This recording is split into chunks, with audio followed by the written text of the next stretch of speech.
ಇನ್ನು ಬಗೆದಷ್ಟು ಬಯಲಾಗ್ತಾ ಇದೆ ನಕಲಿ ಔಷಧಿಯ ಜಾಲ. ಬೆಂಗಳೂರಿನಿಂದ ಮುಂಬೈವರೆಗೂ ಲಿಂಕ್ ಬಯಲಾಗ್ತಾ ಇದೆ. ತೆಲಂಗಾಣ ಹಿಮಾಚಲ ಪ್ರದೇಶಕ್ಕೂ ನಕಲಿ ಔಷಧಿಯ ದಂಟಿರುವುದು ಗೊತ್ತಾಗ್ತಾ ಇದೆ. ಅಪರ ಔಷಧ ನಿಯಂತ್ರಕ ಡಾಕ್ಟರ್ ಉಮೇಶ್ ಸ್ಫೋಟಕವಾದ ಮಾಹಿತಿಯನ್ನ ಹೊರಹಾಕಿದ್ದಾರೆ. ದೇಶದಾದ್ಯಂತ ವಿಸ್ತರಣೆಯಾಗಿರುವಂತಹ ನಕಲಿ ಔಷಧ ಜಾಲದ ಬಗ್ಗೆ ಮಾಹಿತಿಯನ್ನ ಕೊಟ್ಟಿದ್ದಾರೆ. ಏನ್ ಹೇಳಿದ್ರು ಬನ್ನಿ ನೋಡೋಣ. ಅವರು ಕಡಿಮೆ ದರದ ಮೌಲ್ಯದ ಔಷಧಗಳನ್ನ ಇತರೆ ರಾಜ್ಯಗಳಿಂದ ಉತ್ತರಾಂಚಲದ ಹಿಮಾಚಲ ಪ್ರದೇಶ ಮತ್ತು ತೆಲಂಗಾಣ ರಾಜ್ಯಗಳಿಂದ ಅಲ್ಲಿ ಔಷಧಿಗಳಿತ್ತಲ್ಲಿ ಅದನ್ನು ಅವರು ರೀಫಿಲ್ ಮಾಡ್ತಾ ಇದ್ರು ತಗೊಂಡು ಇದು ಔಷಧ ಕಡಿಮೆ ಇದನ್ನು ಫೈಸರ್ ಅನ್ನೋ ಕಂಪ್ನಿದು MNC ಕಂಪ್ನಿಗಳ ಲೇಬಲ್ ಅಲ್ಲಿತ್ತು, ಲೇಬಲ್ ಕಂಡು ಅದನ್ನು ಫಿಲ್ ಮಾಡ್ತಾ ಇದ್ರು ಅಂತ ಮಾಹಿತಿ ಅದಿತ್ತು. ಆ ಕಂಡು ಬಂದು ಅದು ಕೂಡ ನಾವು ಸೀಸ್ ಮಾಡಿದ್ದೀವಿ. ಈಗ ನಮಗೆ ಮಾಹಿತಿ ಬಂದಿರೋದು ತೆಲಂಗಾಣ ಮತ್ತು ಹಿಮಾಚಲ ಪ್ರದೇಶ.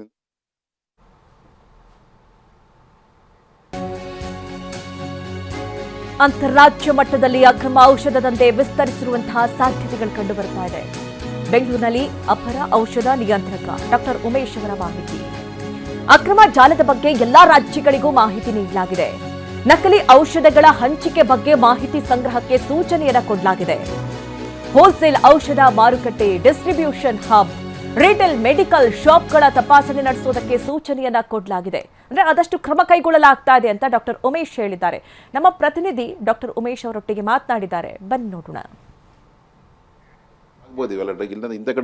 ಈ ಜಾಲ ಹೇಗೆ ಪತ್ತೆ ಆಯಿತು, ಇವರು ಯಾಕೆ ಈ ಕ್ಯಾನ್ಸರ್ ಮೆಡಿಸಿನ್ಗಳನ್ನು ಟಾರ್ಗೆಟ್ ಮಾಡ್ಕೊಂಡಿದ್ದಾರೆ, ಯಾವ ರೀತಿಯಾಗಿ ಇವರಿಗೆ ಮಾಹಿತಿ ಸಿಕ್ತು, ಎಲ್ಲ ವಿಚಾರಕ್ಕೆ ಸಂಬಂಧಪಟ್ಟ ಹಾಗೆ ನಮ್ಮ ಜೊತೆ ಮಾತಾಡೋದಕ್ಕೆ ಅಪಾರ ಔಷಧ ನಿಯಂತ್ರಕರಾಗಿರುವಂಥ ಡಾಕ್ಟರ್ ಉಮೇಶ್ ಅವರು ಇದ್ದಾರೆ. ಮಾತಾಡ್ಸೋಣ ಸರ್. ಮೊದಲೇದಾಗಿ ತುಂಬ ಒಳ್ಳೆಯ ಬೇಟೆ, ಯಾಕೆಂದರೆ ಸಾರ್ವಜನಿಕ ವಲಯದಲ್ಲೂ ಕೂಡ ತಮ್ಮ ಕೆಲಸಕ್ಕೆ ಪ್ರಶಂಸೆ ವ್ಯಕ್ತ ಆಗ್ತಾ ಇದೆ ಸರ್. ಇದು ಮೊದಲನೇದಾಗಿ ಈ ಥರದೊಂದು ದೊಡ್ಡ ಜಾಲ ಇದೆ, ಈ ರೀತಿಯಾಗಿ ಔಷಧಿಗಳನ್ನು ಫೇಕ್ ಮಾಡಿ ಡಿಸ್ಟ್ರಿಬ್ಯೂಟ್ ಮಾಡುವಂಥ ಕೆಲಸಕ್ಕೆ ಕೈ ಹಾಕಿದ್ದಾನಂತ ಮಾಹಿತಿ ಹೆಂಗೆ ಸಿಕ್ತೆ ಸರ್? ಇದು ನಿನ್ನೆ ಬೆಳಗ್ಗೆ ಅಲ್ಲಿ ಲೋಕಲ್ ಪೊಲೀಸರಿಂದ, ಬಿಡದಿ ಹತ್ರ ಲೋಕಲ್ ಪೊಲೀಸರಿಂದ ಅವರಿಗೆ ನಮಗೆ ವರದಿ ಬಂತಿದೆ, ಇನ್ಫಾರ್ಮೇಷನ್ ಬಂತು. ಈ ಥರ ಇಲ್ಲೇನೋ ಒಂದು ಅನೈತಿಕ ಫಾರ್ಮಸ್ಯೂಟಿಕಲ್ ಮ್ಯಾನುಫ್ಯಾಕ್ಚರಿಂಗ್ ಲೈಸೆನ್ಸ್ ಇಲ್ಲಾರ್ದಲೇ ಒಂದು ಅನ್ಎಥಿಕಲ್ ಪ್ರಾಕ್ಟೀಸ್ ನಡೀತಾ ಇದೆ ಅಂದ್ಬಿಟ್ಟು ನಮ್ಗೆ ಮಾಹಿತಿ ಬಂದ ಹಿನ್ನೆಲೆಯಲ್ಲಿ ನಮ್ಮ ಆಫೀಸರ್ಸ್ ಎಲ್ಲರೂ, ನಮ್ಮ ಲೋಕಲ್ ಆಫೀಸರ್ಸ್ ಅಲ್ಲಿ ಜೂರಿಸ್ಡಿಕ್ಷನ್ ಆಫೀಸರ್ಸ್ನ ನಮಗೆ ಹೇಳಿಬಿಟ್ಟು ಈ ಥರ ಪೊಲೀಸರೊಂದಿಗೆ ನೀವು ಜಂಟಿ ತನಿಖೆ ಮಾಡಿ ಅಲ್ಲ ಏನು ನಡೀತಾ ಇದೆ ಅಂತ ಹೇಳಿ ನೋಡಿ ಅಂತ ಹೇಳಿಬಿಡಿ. ಅಲ್ಲಿ ಹೋದಾಗ ಅಲ್ಲಿ ಸುಮಾರು ಈಗ ಒಂದು ವಯಲ್ಗಳು, ಒಂದು ಲೇಬಲ್ಗಳು, ಎಂಟಿ ವಯಲ್ಸ್ಗಳು, ಅದರಲ್ಲಿ ಕೆಲವು ಡ್ರಗ್ಸ್ಗಳೆಲ್ಲ ಇತ್ತಲ್ಲಿ. ಅಲ್ಲಿ ಅವ್ರೇನು ಆ ಥರ ಡ್ರಗ್ಸಿಂದ ಕಂಡು ಬಂದಿಲ್ಲ. ನಾವು ತನಿಖೆ ಮಾಡಿದ್ವಿ. ಪ್ರಭು ಅನ್ನೋ ವ್ಯಕ್ತಿ ಅಲ್ಲಿ ಇದರಲ್ಲಿ ನಮ್ಮ ಆಫೀಸರ್ ಹೇಳಿದ ಪ್ರಕಾರ ಅವ್ರನ್ನ ಪೊಲೀಸರು ಅರೆಸ್ಟ್ ಮಾಡಿದ್ದಾರೆ. ಅವರು ಮಾಹಿತಿ ಏನು ಎಲ್ಲೆಲ್ಲೂ ಈಗ 6 ಮಂತ್ಸ್ ಇದ್ದರು ಅಂತ ಹೇಳಿದರೆ ಅವರು ಕಳೆದ 6 ತಿಂಗಳಿಂದ ಏನೇನು ಮಾಡ್ತಾಯಿದ್ರು, ಅವರು ಯಾರಿಗಾರು ಇಂಥ ಮೆಡಿಸಿನ್ಗಳನ್ನ ಸಪ್ಲೈ ಮಾಡಿಬಿಟ್ಟು ರೀಫಿಲ್ ಮಾಡಿಬಿಟ್ಟು ಸಪ್ಲೈ ಮಾಡ್ತಾಯಿದ್ದೀರಾ ಆ ನಂತರ ಅವ್ರೇನೋ ನಮ್ಮ ಪೊಲೀಸರಿಂದ ಮಾಹಿತಿ ಅವರು ಬಾಯಿ ಬಿಡಿಸಿದ ಮೇಲೆ ನಮಗೆ ಮುಂದಿನ ತನಿಖೆ ಕೊಡಲಿಕ್ಕೆ ಈಸಿ ಆಗುತ್ತೆ. ನಮಗೆ ಮಾಹಿತಿ ಬಂದಿರೋದು ತೆಲಂಗಾಣ ಮತ್ತು ಹಿಮಾಚಲ ಪ್ರದೇಶದಿಂದ ನಮಗೆ ಔಷಧಗಳು ಬಂದಿದೆ ರಾಜ್ಯಕ್ಕೆ.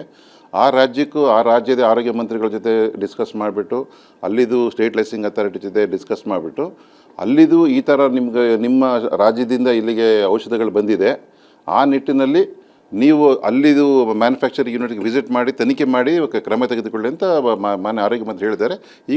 ಈಗೆಲ್ಲ ನಾವು ಸರ್ಕ್ಯುಲರ್ ಇಶ್ಯೂ ಮಾಡ್ತಾ ಇದ್ವಿ. ನಿಮ್ಮ ರಾಜ್ಯಗಳಲ್ಲಿ ಏನಾದ್ರು ಕಂಡು ಬಂದರೆ ಬರೀ 2 ರಾಜ್ಯಗಳಿಗಲ್ಲ, ರಾಷ್ಟ್ರದಾದ್ಯಂತ ಯಾವುದೇ ಡ್ರಗ್ ಈ ಥರ ಕಂಡು ಬಂದರೆ ನೀವು ಅದನ್ನು ಸ್ಟಾಪ್ ಮಾಡಿ. ಅಲ್ಲಿ ರಾಜ್ಯಗಳಿಗೂ ಬರೀತಾರೆ ಸರ್? ಎಲ್ಲ ರಾಜ್ಯಗಳು ಬರೀ 2 ರಾಜ್ಯದಿಂದ ಬಂದಿರ್ಬೋದು, ಬಟ್ ನಮ್ಗೆ ಎಲ್ಲ ರಾಜ್ಯಗಳು ಡಿಸ್ಟ್ರಿಬ್ಯೂಟ್ ಆಗುತ್ತೆ, ಎಲ್ಲ ರಾಜ್ಯಗಳು ಆಗ್ಬೋದು ಇವೆಲ್ಲ ಡ್ರಗ್. ಇಲ್ಲ ಇಂಥ ಕಡೆ ಹೋಗುತ್ತೆ ಅಂತ ಹೋಗಲ್ಲ ಅಂತ ಹೇಳಲಿಕ್ಕೆ ಬರಲ್ಲ. ಎಲ್ಲ ರಾಜ್ಯಗಳ ಲೈಸೆನ್ಸಿಂಗ್ ಅಧಿಕಾರಿಗಳಿಗೆ, ಸ್ಟೇಟ್ ಲೈಸೆನ್ಸಿಂಗ್ ಅಧಿಕಾರಿಗಳು, ಫುಡ್ FDIಗಳಿಗೆ, ಡ್ರಗ್ ಕಂಟ್ರೋಲ್ ಡಿಪಾರ್ಟ್ಮೆಂಟ್ಗಳಿಗೆ ನಾವು ಒಂದು ಸರ್ಕ್ಯುಲರ್ ಇಶ್ಯೂ ಮಾಡ್ತಾ ಇದ್ದೀವಿ. ಈ ಥರ ನಮ್ಮಲ್ಲಿ ಬಿಡದಿಯೊಳಗೆ ಈ ಥರ ಸ್ಪ್ಯೂರಿಯಸ್ ಡ್ರಗ್ಸ್ ಕಂಡು ಬಂತು. ಈ ನಿಟ್ಟಿನಲ್ಲಿ ನಿಮ್ಮ ರಾಜ್ಯಗಳಲ್ಲಿ ಈ ಥರ ಔಷಧಿಗಳು ಏನಾದರೂ ಈ ಬ್ಯಾಚ್ ನಂಬರ್ ಕಂಡು ಬಂದರೆ ಸೂಕ್ತ ಕ್ರಮ ತೆಗೆದುಕೊಳ್ಳಿ ಅಂದ್ಬಿಟ್ಟು ನಾವು ಎಲ್ಲರಿಗೂ ನಾವು ಸೂಚನೆ ಕೊಡ್ತಾ ಇದ್ದೀವಿ. ಎಲ್ಲ ಹಾಸ್ಪಿಟಲ್ಗಳಿಗೆ, ಎಲ್ಲ ಎಲ್ಲ ಸ್ಟೇಕ್ ಹೋಲ್ಡರ್ಸ್ಗಳಿಗೆ, ಯಾರು ಡಿಸ್ಟ್ರಿಬ್ಯೂಟರ್ಸ್ ಇರ್ತಾರೆ, ರಿಟೇಲರ್ಸ್ ಇರ್ತಾರೆ, ಎಲ್ರಿಗೂ ಮಾಹಿತಿ ಕೊಟ್ಬಿಟ್ಟು ಈ ಥರ ಡ್ರಗ್ ನಿಮ್ಮಲ್ಲಿ ಏನಾರು ಕಂಡು ಬಂದರೆ ಏನು ಬಂತು ಅಂತ ಮಾಹಿತಿ ಇದೆ ಅಂತ ಗೊತ್ತಾದ ಮೇಲೆ ನಮ್ಮ ಆಫೀಸಲ್ಲಿ ಹೋಗ್ಬಿಟ್ಟು ತನಿಖೆ ಮಾಡಿ ವರದಿ ಸಲ್ಲಿಸ್ತಾರೆ. Okay sir. ಈಗ ಸಚಿವರು ಕೂಡ ಒಂದು ಮಾತು ಹೇಳಿದರು, ನಮಗೆ ಟೆನ್ಷನ್ ಆಯಿತು, ಇದನ್ನು ಹೇಗೆ ಪತ್ತೆ ಹಚ್ಚೋದಿದೆ ಅದೇ ನಮಗೆ ದೊಡ್ಡ ಟಾಸ್ಕ್ ಅಂತ. ಇದನ್ನು ಹೇಗೆ ಪತ್ತೆ ಹಚ್ಚೋದಕ್ಕೆ ತಾವು ರೆಡಿ ಆಗಿದ್ದೀರಿ ಸರ್?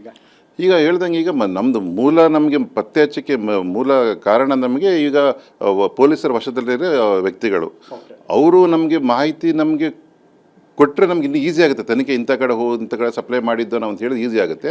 ಇಲ್ಲಾಂದರೆ ನಾವೀಗ ಇಲ್ಲ ಡಿಪೋಗಳೆಲ್ಲ ಹೋಗ್ಬಿಟ್ಟು ಎಲ್ಲೆಲ್ಲಿ ಈಗ ಹೆಸರುಗಳು ಮೆನ್ಷನ್ ಮಾಡಿದ್ದಾರೋ ಆಯಾ ರಾಜ್ಯಕ್ಕೆಲ್ಲ ಹೆಸರು ಬರೆದಿದ್ದು ನಾವೆಲ್ಲ ಕಂಪ್ನಿಗಳಿಗೆ ಈಗ SLAಗಳಿಗೆ ಸ್ಟೇಟ್ ಲೈಸೆನ್ಸ್ ಅಧಿಕಾರಿಗಳಿಗೆ ಪತ್ರ ನಾವು ಬರೆದಿರೋದ್ರಿಂದ ಅಲ್ಲಿ ಏನಾದರೂ ಕಂಡು ಬಂದಾಗ ನಮ್ಮ ಮಾಹಿತಿಯನ್ನು ನಮಗೆ ಮುಂದೆ ಕೊಟ್ಟರೆ ನಾವು ಮತ್ತೆ ಮುಂದುವರಿತೇವೆ ತನಿಖೆ ಮಾಡಿ. Thank you sir.